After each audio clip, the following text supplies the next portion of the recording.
Hayo yameelezwa na makamu wa pili wa rais wa Zanzibar Mheshimiwa Hemed Suleiman Abdullah wakati akimwakilisha rais wa Zanzibar Dr. Hussein Ali Mwinyi katika kongamano la 9 la Kiswahili la kimataifa, hafla iliyofanyika katika ukumbi wa Sheikh Idris Abdul Wakil Kikojuni mjini Zanzibar.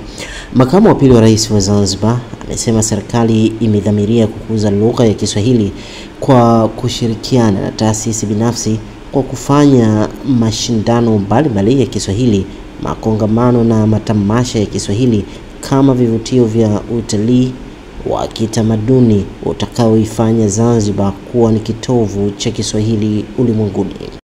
Naiagiza Wizara ya Habari, Sanaa, Utamaduni na Michezo kujikita katika kufanya ubunifu na kushirikiana na mabaraza ya Kiswahili, taasisi za elimu, mashirika ya kimataifa, jumuiya za wataalamu wa lugha, wasanii, vyombo vya habari na wadau mbalimbali wa lugha ya Kiswahili.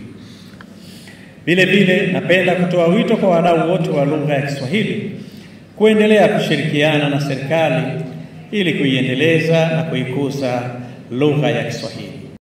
Kwa upande wake, Waziri wa Habari, Sanaa, Utamaduni na Michezo Mheshimiwa Riziki Pembe Juma amesema kufanyika kwa kongamano hilo kunaakisi ukubwa na nafasi ya Kiswahili katika zama hizi za maendeleo ya sayansi na teknolojia, ufunguaji wa masoko, ujenzi wa jamii zenye maarifa na kupanuka kwa diplomasia ya Kiswahili. Kufanyika kwa kongamano kama haya kumekuwa kukijenga sana, manake kuchochea mijadala, kutengeneza sera na kuibua mwelekeo mpya wa ukuzaji wa lugha ya Kiswahili. Lakini pia inatoa mwelekeo wa mustakabali wa lugha hivi sasa na baadaye.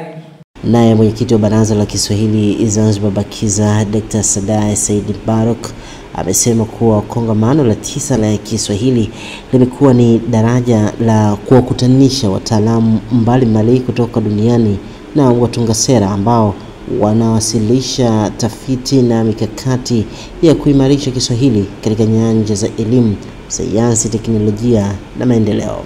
Kongamano hili linatoa fursa ya kubadilishana uzoefu wa kitaaluma, kwani lugha ya Kiswahili imekuwa ishara ya umoja, utambulisho na maendeleo ya Afrika na dunia kwa ujumla. Kongamano la Kiswahili la 9 limefanyika visiwani Zanzibar kwa siku 2, tarehe 10 na 11 mwezi Disemba mwaka huu, likiwa na dhamira ya mambo mbalimbali ikiwemo kuonesha kazi za wajasiriamali. Kutoka Zanzibar, mimi naitwa Hashim Kasim, Daily News Digital.